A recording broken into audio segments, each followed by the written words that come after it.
Hello friends, स्वागत है आपका इनक्यू स्टडी यूट्यूब चैनल पर। आइए आज हम लोग लेकर के आए हैं बीपीएससी के लिए तीसरा यह प्रैक्टिस सेट है। 2 प्रैक्टिस सेट हमने लाइव क्लास में कराया है। तकनीकी कारणों के वजह से लाइव क्लास डिस्टर्ब है, इसलिए आज ये वीडियो रिकॉर्डेड मिल रहा है। अगला लाइव क्लास आपको फिर से हमारे चैनल पर मिलेगा। आइए बिना देर किए हुए हम लोग शुरू करते हैं क्लास। देखते हैं एक क्वेश्चन को, और अगर यह वीडियो आपके लिए फ़ायदेमंद है तो आप इस वीडियो को लाइक और चैनल को जरूर सब्सक्राइब कर लीजिएगा। हमारे स्क्रीन पर पहला सवाल है कि मौर्य साम्राज्य की स्थापना किसने की थी। हम सभी जानते हैं कि मौर्य साम्राज्य जो है वो मगध साम्राज्य के अंतर्गत जो है एक शासन गुजरा है। तो मौर्य साम्राज्य से पहले मगध साम्राज्य के अंतर्गत, जो कि 16 महाजनपदों में से एक था, जिसका विस्तार बिहार में हुआ है, उनमें से मौर्य साम्राज्य के जो संस्थापक है वो चंद्रगुप्त मौर्य हैं। यानी इनकी जो स्थापना कौन किए हैं, स्थापना जो किए हैं वो चंद्रगुप्त मौर्य ने किए हैं। और इससे पहले मगध साम्राज्य में सबसे पहले हर्यक वंश का शासन चल रहा था। हर्यक वंश के बाद जो है शिशुनाग वंश आता है, और शिशुनाग वंश के बाद नंद वंश आता है। और नंद वंश के अंतिम राजा घनानंद को हरा करके चंद्रगुप्त मौर्य ने मगध साम्राज्य में मौर्य वंश की स्थापना करते हैं।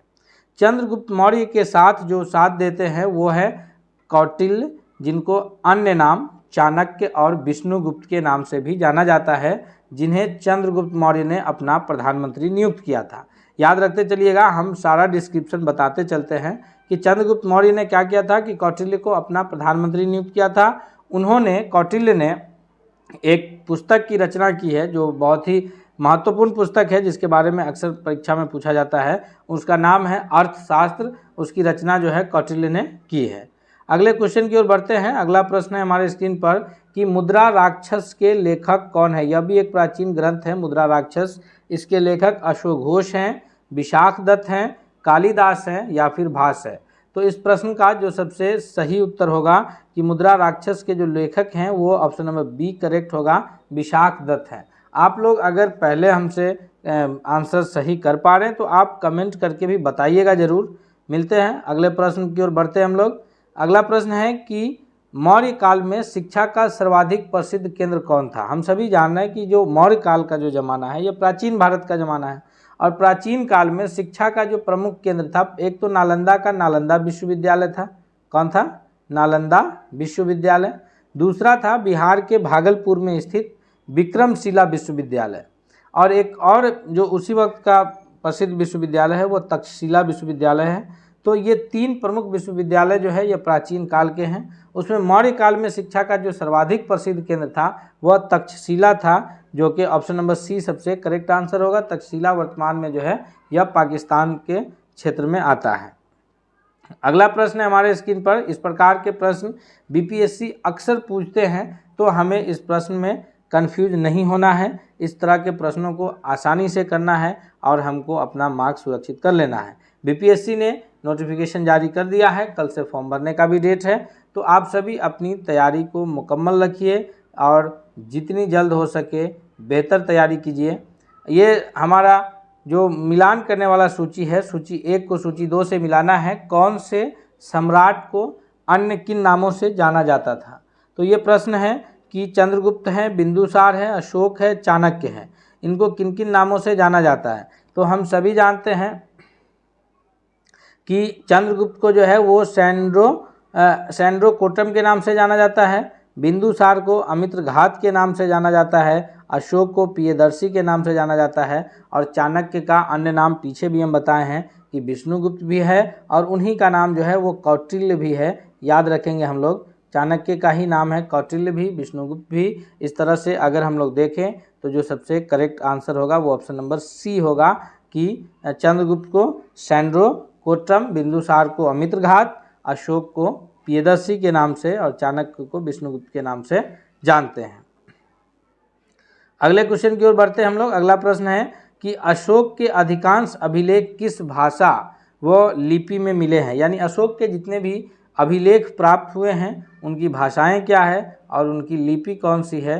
तो 5वां नंबर प्रश्न का जो सबसे करेक्ट आंसर होगा कि अशोक के जो भी अभिलेख प्राप्त हुए हैं उनमें जो भाषा है वो प्राकृत भाषा है, और जो लिपि शामिल है वो ब्राह्मी लिपि शामिल है। यानी ऑप्शन नंबर ए जो है वो सबसे सही उत्तर होगा। जी, अगले क्वेश्चन की ओर बढ़ते हैं हम लोग। अगला प्रश्न है, फिर से हम लोग को सूची को सुमेलित करना है। सूची 1 को सूची 2 से सुमेलित करना है। ये स्थल और ये का नाम है उत्तरापथ, दक्षिणापथ, अवंती राष्ट्र और प्राची पूर्वी प्रदेश। ये कौन कौन से स्थल कहाँ हैं? इस प्रश्न का जो सबसे सही उत्तर होगा वह है उत्तरापथ तक्षशिला है, दक्षिणापथ स्वर्णगिरी है, अवंती राष्ट्र उज्जैनी है और प्राची पूर्वी प्रदेश पाटलिपुत्र है। यानी 1 का A, B का 2, C का 3 और D का 4 जो कि सबसे सही उत्तर है। अगला है कि निम्नलिखित में से कौन अवरोही क्रम में जिला स्तर के अधिकारियों का नाम बताता है? अवरोही क्रम की बात हो रही है, यानी उल्टे क्रम में। जी, 7वां नंबर प्रश्न के लिए तो जिला स्तर के अधिकारियों के नाम में सबसे प्रादेशिक हैं, राजुक है, फिर युक्तक है, या राजुक है युक्तक है प्रादेशिक है, प्रादेशिक युक्तक राजुक है, या युक्तक प्रादेशिक और राजुक है। तो इसमें अगर हम लोग देखें 7वां नंबर प्रश्न का जो सबसे करेक्ट आंसर होगा, ये मौर्य काल में जो अधिकारी हुआ करते थे उनको इन नामों से पुकारा जाता था। तो इसका जो सबसे सही उत्तर है ऑप्शन नंबर A है कि प्रादेशिक, फिर राजुक, फिर युक्तक जो है ये क्रम है। अगला क्वेश्चन है कि कौटिल्य द्वारा रचित अर्थशास्त्र, कौटिल्य जिनको चंद्रगुप्त मौर्य ने अपना प्रधानमंत्री नियुक्त किया था, चंद्रगुप्त मौर्य के राजनीतिक गुरु कहलाते हैं। कौटिल्य जिनका अन्य नाम विष्णुगुप्त और चाणक्य है, इन्होंने पुस्तक अर्थशास्त्र की रचना किए हैं। तो इनकी जो पुस्तक अर्थशास्त्र है वह कितने अधिकरणों में विभाजित किया गया है? 11 अधिकरण में, 12 अधिकरण में, 14 अधिकरण में या फिर 15 अधिकरण में? 8वां नंबर सवाल का जो सबसे सही जवाब होगा वह होगा ऑप्शन नंबर D, यानी 15 अधिकरणों में विभाजित किया गया है। अगले प्रश्न की ओर बढ़ते हैं हम लोग। अगला सवाल है 9वां नंबर क्वेश्चन है कि गांधी जी के राजनीतिक गुरु कौन थे? हम सभी जानते हैं कि गांधी जी जो है वो लंदन से शिक्षा पाए हैं। उसके बाद एक व्यापारी का केस लड़ने के लिए आप दक्षिण अफ्रीका गए थे। दक्षिण अफ्रीका से गांधी जी का आगमन भारत में 1915 में होता है और उससे पहले जो है 1857 की क्रांति जो है हो चुकी होती है। तो गांधी जी तो तब से हमारा ये 1857 की क्रांति से हमारा जो है राष्ट्रीय आंदोलन चल रहा है। गांधी जी की एंट्री जो है भारतीय राष्ट्रीय आंदोलन में 1915 में होती है। तो 1857 की क्रांति से लेकर के 1915 तक हमारा राष्ट्रीय आंदोलन चल रहा था। लेकिन गांधी जी जब आते हैं 1915 में भारत, तो देखते हैं कि यहाँ की स्थिति को समझते हैं। इसके लिए जो है इन्होंने अपने राजनीतिक गुरु के रूप में जो है वो गोपाल कृष्ण गोखले को स्वीकार करते हैं। गोपाल कृष्ण गोखले जो है वो महात्मा गांधी के राजनीतिक गुरु के रूप में जाने जाते हैं। और फिर गांधी जी की जब एंट्री होती है 1915 के बाद भारतीय जो स्वतंत्रता संग्राम में, तो फिर इसका एक अलग ही इतिहास बनता है जिसको हम लोग एक एक करके देखेंगे आगे। अगला क्वेश्चन है कि निम्नलिखित में से कौन सुमेलित नहीं है? चंपारण सत्याग्रह 1917 में, खेरा सत्याग्रह 1918 में और रॉलेट एक्ट 1920 में। तो हम सभी जानते हैं कि गांधी जी का जो प्रथम सत्याग्रह है जो गांधी जी शुरू किए थे, कहाँ से? चंपारण से शुरू किए थे 1917 में, जो कि सबसे सही उत्तर है। दूसरा खेरा सत्याग्रह है जो कि 1918 में, ये भी सही है। रॉलेट एक्ट 1920 में, जो कि करेक्ट नहीं है। क्यों नहीं है? क्योंकि रॉलेट एक्ट जो आया था 1919 में आया था, नो अपील, नो दलील, नो वकील, यानी ना ही शक के बुनियाद पर किसी भी जो लोग भी ये आंदोलनकारी थे उन्हें गिरफ्तार करके जेल में डाला जा सकता था और उनके ऊपर मुकदमा चलाया जा सकता था। उसके खिलाफ ना अपील कर सकते थे, ना कोई दलील दे सकते थे और ना ही कोई वकील कर सकते थे। तो इसलिए नो अपील, नो वकील, नो दलील था। तो इसी कानून के तहत, रॉलेट एक्ट के तहत पंजाब में अमृतसर में जो है एक सभा चल रही थी, क्योंकि उससे पहले सैफुद्दीन किचलू और डॉक्टर सत्यपाल को गिरफ्तार कर लिया गया था और इसी के लिए शांतिपूर्ण सभा चल रही थी अमृतसर के जलियांवाला बाग में, जिसमें जो है जनरल ओ डायर की सेना ने गोलियां चलवा दिया था। तो ये रॉलेट एक्ट आया था 1919 में, जो कि सुमेलित नहीं है। Option number C correct answer है। हम सभी प्रश्नों का डिस्क्रिप्शन के साथ आपको उत्तर बताते चल रहे हैं, तो इसलिए आपसे भी गुजारिश है कि आप वीडियो को लाइक ज़रूर कीजिएगा और दोस्तों के बीच भी शेयर कीजिएगा, ताकि उन सभी लोगों का भी फ़ायदा हो सके। और साथ ही साथ अगर आप चैनल पर नए हैं तो आप चैनल को भी ज़रूर सब्सक्राइब कीजिएगा। अगला क्वेश्चन की ओर बढ़ते हैं। अगला है कि मोपला विद्रोह से संबंधित राज्य कौन सा है। मोपला विद्रोह जो हुआ है तो यह विद्रोह किस राज्य में हुआ है, केरल में हुआ है, तमिलनाडु में हुआ है, आंध्र प्रदेश में हुआ है या फिर उड़ीसा में हुआ है। जी 11वां नंबर प्रश्न का जो सबसे करेक्ट आंसर होगा कि मोपला विद्रोह से जो संबंधित राज्य है वह है केरल। ऑप्शन नंबर ए जो है वो सबसे सही उत्तर है। अगला है कि कांग्रेस का गया अधिवेशन के अध्यक्ष कौन थे। भारतीय राष्ट्रीय कांग्रेस जिसकी स्थापना 1885 ईस्वी में, कब, 1885 ईस्वी में एओ ह्यूम, एलन ऑक्टोवियो ह्यूम के द्वारा जो है किया गया था। एओ ह्यूम शॉर्ट नाम है, याद रखिएगा, एलन ऑक्टोवियो ह्यूम के द्वारा 1885 ईस्वी में किया गया था। पहले जो अध्यक्ष थे वो थे WC बनर्जी यानी व्योमेश चंद्र बनर्जी, और यह स्थापना जो हुआ था यह मुंबई के गोकुलदास तेजपाल संस्कृत कॉलेज में हुआ था और महाराष्ट्र में। और उसके बाद प्रत्येक वर्ष कांग्रेस का अधिवेशन भारत के अन्य अलग अलग राज्यों में पूरे भारत में होता था। कलकत्ता में, मद्रास में, दिल्ली में, हर जगहों पर इनका अधिवेशन हुआ है। तो उसी क्रम में कांग्रेस का जो प्रमुख 2 अधिवेशन बिहार में हुआ था, वैसे तो 3 अधिवेशन हुआ था, लेकिन अब चूंकि जो है ये झारखंड राज्य अलग होने के कारण एक अधिवेशन का जो क्षेत्र है वो झारखंड में चला जाता है, तो हम लोग 2 को याद रखते हैं कि 2 प्रमुख अधिवेशन बिहार में हुआ था। पहला हुआ था 1912 में जो कि पटना के बांकीपुर में हुआ था। 12 से बांकीपुर भी याद रखेंगे। पहला अधिवेशन कांग्रेस का 1912 पटना के बांकीपुर में, ठीक है। उस वक्त जो पहले अधिवेशन के जो अध्यक्ष थे वह थे अंबिका चरण मजूमदार। कौन थे? अंबिका चरण मजूमदार। और वो कांग्रेस का पहला अधिवेशन बिहार में था। अगर कुल अधिवेशन की बात करें तो वह कांग्रेस का 27वां अधिवेशन था। कितना? 27वां अधिवेशन था जो जिसकी अध्यक्षता अंबिका चरण मजूमदार कर रहे थे। और इसके ठीक 10 साल बाद यानी 1912 के बाद 1922 में कांग्रेस का दूसरा अधिवेशन बिहार में होता है और वो स्थल होता है गया। दूसरा स्थान क्या होता है? गया। कब? 1922 ईस्वी में। और उसकी अध्यक्षता करते हैं CR दास यानी चित्तरंजन दास, जिनको देश बंधु के नाम से भी जाना जाता है। याद रखिएगा, CR दास को किस नाम से जाना जाता है? देश बंधु। चित्तरंजन दास जो है इसकी अध्यक्षता किए थे 1922 के। और उसी के बाद आगे 1923 में चित्तरंजन दास और मोतीलाल नेहरू मिलकर के एक अलग पार्टी की भी बनाते हैं, स्वराज दल की स्थापना करते हैं। ये भी हम लोग याद रखेंगे। अगले प्रश्न की ओर बढ़ते हैं। अगला क्वेश्चन है कि यंग इंडिया के लेखक कौन है। यंग इंडिया जो पत्रकार निकलता है, पत्रिका निकला है, उसके लेखक कौन है? महात्मा गांधी है, डॉक्टर राजेंद्र प्रसाद हैं या फिर रविंद्रनाथ टैगोर हैं। तो यंग इंडिया के जो लेखक हैं वो हम सभी जानते हैं कि महात्मा गांधी जी हैं। ऑप्शन नंबर ए जो है वो करेक्ट आंसर है। अगले क्वेश्चन की ओर बढ़ते हैं। अगला है मुजफ्फरपुर बम कांड 1908 को अंजाम किसने दिया था? कामसा प्रसाद सिंह एवं भूपेंद्र दत्त ने, सचिंद्र नाथ सन्याल, बारिंद्र कुमार घाव या फिर खुदीराम बोस एवं प्रफुल्ल चाकी ने। तो 1908 में मुजफ्फरपुर बम कांड को अंजाम दिया गया था और उसमें जो है किंग्स चेम्सफोर्ड की हत्या का प्रयास था। हालांकि किंग्स चेम्सफोर्ड की हत्या नहीं हो पाई थी, कैनेडी की पत्नी और बेटी की हत्या हो गई थी।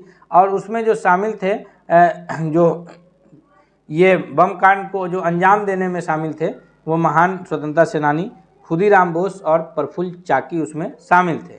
तो ये ऑप्शन नंबर सी जो है करेक्ट आंसर होगा। प्रफुल्ल चाकी अंग्रेजों से बचने के लिए खुद को सुसाइड कर लेते हैं और खुदीराम बोस जो है गिरफ्तार हो जाते हैं और इनको फांसी की सज़ा दी जाती है। याद रखेंगे हम लोग। अगले प्रश्न की ओर बढ़ते हैं। India wins freedom, India wins freedom के रचयिता कौन है यानी इसके लेखक कौन है? ये पुस्तक का नाम है India wins freedom. Abul Kalam Azad हैं या APJ अब्दुल कलाम हैं या फिर लाला लाजपत राय हैं। तो जो इस प्रश्न का सबसे करेक्ट आंसर होगा 15वां नंबर क्वेश्चन का, वो ऑप्शन नंबर ए है। इंडिया विंस फ्रीडम के जो लेखक हैं वो हमारे महान स्वतंत्रता सेनानी और आज़ाद भारत के प्रथम शिक्षा मंत्री मौलाना अबुल कलाम आज़ाद हैं। कौन है? अबुल कलाम आज़ाद हैं इंडिया विंस फ्रीडम के लेखक। अबुल कलाम आज़ाद स्वतंत्र भारत के प्रथम शिक्षा मंत्री हैं। स्वतंत्रता से पूर्व जो कांग्रेस की अध्यक्षता हुई है उसमें सबसे लंबे समय तक कांग्रेस के अध्यक्ष रहे हैं और सबसे यंग कांग्रेस के अध्यक्ष रहे हैं, यानी सबसे नौजवान कांग्रेस के अध्यक्ष भी रहे हैं। स्वतंत्रता से पूर्व की बात कह रहे हैं। दूसरी बात यह कि स्वतंत्रता से पूर्व जब अंतरिम सरकार का गठन हुआ था उस वक्त मौलाना अबुल कलाम आज़ाद किसी भी ये के नहीं थे, मौलाना अबुल कलाम आज़ाद के पास कोई भी विभाग नहीं था। जब बंटवारा के बाद दूसरा जब सरकार का गठन हुआ भारतीय सरकार का, तो उसमें मौलाना अबुल कलाम आज़ाद को शिक्षा मंत्रालय मिला था। इंडिया विंस फ्रीडम इनके लेखन इनकी पुस्तक है, और आज़ादी के दौरान इन्होंने अल हिलाल और अल बलाग ये 2 पत्रिका भी प्रमुख रूप से शाये किए थे, अल हिलाल और अल बलाग नाम से। अगले क्वेश्चन की ओर बढ़ते हैं। विक्रमशिला विश्वविद्यालय बिहार के किस शहर में स्थित है? तो हम सभी जानते हैं कि विक्रमशिला विश्वविद्यालय आधुनिक बिहार के भागलपुर शहर में स्थित है, यानी ऑप्शन नंबर डी इसका सबसे करेक्ट आंसर होगा। अगले क्वेश्चन की ओर बढ़ेंगे हम लोग कि उच्च ज्वार की स्थिति कब बनती है? ज्वार भाटा को हम सभी जानते हैं कि समुद्र में पानी का ऊपर की ओर उठना ज्वार और नीचे गिरना भाटा कहलाता है। ये जो ज्वार भाटा है यह स्थिति क्यों होती है? क्योंकि चंद्रमा के गुरुत्वाकर्षण के कारण पृथ्वी से पानी ऊपर की ओर उठती है और फिर पानी नीचे गिरना वो भाटा कहलाता है। उच्च ज्वार की स्थिति हर महीने 2 बार होती है, एक अमावस्या को और एक पूर्णिमा को। पूर्णिमा यानी पूरे चांद की रात, जिस रात पूरी रात चांद चमकता है, जिसको हम लोग 14वीं का चांद भी कहते हैं, और अमावस्या जो अंधेरी रात होती है, पूरी रात चांद नहीं दिखता है, तो उसको अमावस्या कहते हैं। तो ये दोनों दिन सूरज, पृथ्वी और चांद एक सिद्ध में होते हैं, इस दोनों दिन उच्च ज्वार की स्थिति बनती है। Option number C correct answer होगा। अगला है जो भूगोल से ही रिलेटेड प्रश्न है, वह है कि अरावली एवं विंध्य जो श्रृंखला है वह कौन सा पठार स्थित है? अरावली एवं विंध्य श्रृंखला के मध्य में जो पठार स्थित है वो मालवा का पठार है, छोटा नागपुर का पठार है, या दक्कन का पठार है, या फिर प्रायद्वीपीय पठार है? तो ये दोनों पर्वत श्रृंखला के बीच जो पठार है वो मालवा का पठार है। Option number A correct answer होगा। अगला क्वेश्चन है हमारे स्क्रीन पर कि तमिलनाडु और आंध्र प्रदेश के तट को किस नाम से जानते हैं? हम सभी जानते हैं कि ये जो हमारा भारत की स्थिति है, इसमें यहाँ नीचे ये जो तमिलनाडु राज्य और आंध्र प्रदेश राज्य का ये जो किनारा है, इसको किस नाम से जानते हैं? कोरोमंडल तट, मालाबार तट, या उत्तरी सरकार तट, या कोंकण तट? ये सभी हमारे भारत के किनारों के ही नाम हैं, जो समुद्री इलाका से किनारा है। इसमें तमिलनाडु और आंध्र प्रदेश का ये जो हिस्सा है हमारा, ये वाला हिस्सा, इसको किस नाम से जानते हैं? तो इस प्रश्न का जो सबसे करेक्ट आंसर होगा वह है कोरोमंडल तट के नाम से जानते हैं। ऑप्शन नंबर ए जो है वो सबसे करेक्ट आंसर है। अगला है कि भारत के लिए समुद्री मार्ग की खोज का श्रेय किसको जाता है? फ्रांसीसी को जाता है, डच को, पुर्तगाली को, अंग्रेज को? तो हम सभी जानते हैं कि भारत में जो विदेशी लोगों में से सबसे पहले आए हैं, जो इंग्लैंड के लोगों में से जो सबसे पहले लोग आए हैं वो कौन आए हैं? वो आए हैं पुर्तगाली, पुर्तगाल से सबसे पहले यहाँ आए हैं। तो जो ये श्रेय जाएगा वो किसको जाएगा? वो पुर्तगाली को जाएगा। ऑप्शन नंबर सी सबसे करेक्ट आंसर होगा। अगला है कि हिमाचल प्रदेश में स्थित दर्रा है, हिमाचल प्रदेश में कौन सा दर्रा स्थित है? शिवकिला दर्रा, जोजिला दर्रा, नाथुला दर्रा, या जलेपला दर्रा? तो इस प्रश्न का जो सबसे करेक्ट आंसर होगा, हम सभी जानते हैं कि शिवकिला दर्रा जो है यह हिमाचल प्रदेश राज्य में स्थित दर्रा है। अगला क्वेश्चन है हमारे स्क्रीन पर कि जवाहर सुरंग नाम किस प्राकृतिक पर्वतीय दर्रा को दिया गया है? जवाहर सुरंग का जो नाम दिया गया है वो पीर पंजाल दर्रा को, या बुंदिल पीर दर्रा, या बनिहाल दर्रा, या फिर शिवकिला दर्रा? तो 22वां नंबर प्रश्न का सबसे करेक्ट आंसर होगा कि बनिहाल दर्रा को यह नाम दिया गया है। ऑप्शन नंबर सी सबसे करेक्ट आंसर है। अगला है कि तुजू दर्रा भारत के किस देश को जोड़ता है? तुजू दर्रा भारत से जो जोड़ता है वो चीन को, म्यांमार को, नेपाल को, या फिर भूटान को? तो तुजू दर्रा जो भारत को जिस देश से जोड़ता है उसका नाम है म्यांमार। ऑप्शन नंबर बी, जिसका अन्य नाम बर्मा है। तो ऑप्शन नंबर बी सबसे करेक्ट आंसर है। 24वां नंबर प्रश्न है हमारे स्क्रीन पर कि निम्नलिखित में से कौन सुमेलित नहीं है? लिपुलेख दर्रा उत्तराखंड, नाथुला दर्रा अरुणाचल प्रदेश, रोहतांग दर्रा हिमाचल प्रदेश, और पालघाट दर्रा केरल में? तो हम सभी जानते हैं कि जो लिपुलेख है उत्तराखंड में है, करेक्ट आंसर है। रोहतांग दर्रा हिमाचल प्रदेश में है, करेक्ट आंसर है। पालघाट दर्रा केरल में है, करेक्ट आंसर है। जो करेक्ट नहीं है वह है नाथुला दर्रा अरुणाचल प्रदेश, क्योंकि जो नाथुला दर्रा है वो अरुणाचल प्रदेश में नहीं बल्कि सिक्किम में स्थित है। सिक्किम में स्थित है कौन सा? नाथुला दर्रा, याद रखेंगे हम लोग। अगले प्रश्न की ओर बढ़ते हैं। ऑप्शन नंबर बी इसका करेक्ट आंसर है। इस प्रश्न का जो सबसे सही उत्तर है बी है, नाथुला दर्रा, क्योंकि वो सिक्किम राज्य में है। अगला क्वेश्चन हमारा 25वां नंबर प्रश्न है कि 1938 में किस व्यक्ति ने वयस्क मताधिकार के आधार पर संविधान सभा के गठन की मांग किया था। वयस्क मताधिकार, जो अभी हम लोग का वयस्क मताधिकार का उम्र है वो 18 वर्ष है। 18 वर्ष से अधिक उम्र का हर भारतीय नागरिक जो है बिना किसी भेदभाव के वोट देने का अधिकार रखता है। तो यह किसने मांग किया था? तो ये जो मांग किए थे महात्मा गांधी, जवाहरलाल नेहरू, सुभाष चंद्र बोस या वल्लभ भाई पटेल। तो ये जो मांग किया गया था यह हमारे भारत के प्रथम प्रधानमंत्री जवाहरलाल नेहरू के द्वारा। ऑप्शन नंबर बी सबसे करेक्ट आंसर है। हम उम्मीद करते हैं कि यह वीडियो आपको बहुत ही फायदेमंद होगा और ये आपको पसंद भी आया होगा, इसलिए आप इस चैनल पर को जरूर सब्सक्राइब कीजिएगा तथा वीडियो को आप जरूर लाइक कीजिएगा, दोस्तों के बीच भी शेयर कीजिएगा। अगला प्रश्न है हमारे स्क्रीन पर कि कैबिनेट मिशन योजना के अनुसार भारतीय संविधान में कुल कितने सदस्य होने थे? भारतीय संविधान सभा में कुल कितना सदस्य होना था? तो इस प्रश्न का जो सबसे करेक्ट आंसर है कि कैबिनेट मिशन की जो योजना थी उसके अनुसार जो संविधान सभा में सदस्यों की संख्या होनी थी वो 389। अगले क्वेश्चन की ओर बढ़ते हैं कि संविधान सभा के किस भाग में संविधान संशोधन की प्रक्रिया का उल्लेख है? यानी संविधान सभा के किस भाग में यह बात कही गई है कि समय समय पर जो है संसद के द्वारा संविधान में ज़रूरत पड़ने पर संशोधन किया जा सकता है? तो यह जो बात कही गई है 27वां नंबर प्रश्न का जो सबसे करेक्ट आंसर होगा ऑप्शन नंबर सी की भाग 20 में इस बात पर चर्चा किया गया है। अगले क्वेश्चन की ओर बढ़ते हैं। अगला है कि संविधान को किस भाग में मूल अधिकार का उल्लेख मिलता है? भाग 3, 4, 1, 2। तो हम सभी जानते हैं कि अभी भारतीय संविधान में वर्तमान में 25 भाग हैं, उसमें से तीसरा भाग जो है वो मूल अधिकार का उल्लेख करता है। अनुच्छेद कितना है? तो अनुच्छेद जो है वो 12 से लेकर के 35 है। कितना अनुच्छेद है? 12 से 35 के बीच भारतीय संविधान का तीसरा भाग मूल अधिकारों का वर्णन करता है। अगला क्वेश्चन है हमारा आज के जो यह प्रैक्टिस सेट है इसका सेकेंड लास्ट क्वेश्चन है यह कि संविधान के किस भाग में पंचायती राज व्यवस्था संबंधी प्रावधान दिए गए हैं? भाग 9, 4, 3 या 4A। तो पंचायती राज से संबंधित जो प्रावधान है वो भारतीय संविधान के भाग 9 में है। ऑप्शन नंबर 1 करेक्ट आंसर होगा। आज का जो अंतिम प्रश्न है इस प्रैक्टिस सेट का कि भारतीय संविधान के किस भाग में नगर पालिका से संबंधित प्रावधान है? तो नगर पालिका को जो है वो पंचायती राज के ही श्रेणियों में आता है, चूँकि नगर पालिका नगर के लिए होता है, शहर के लिए होता है। तो समझिए कि ये भी उसी भाग में एक अलग से उपबंध बना करके जोड़ा गया है।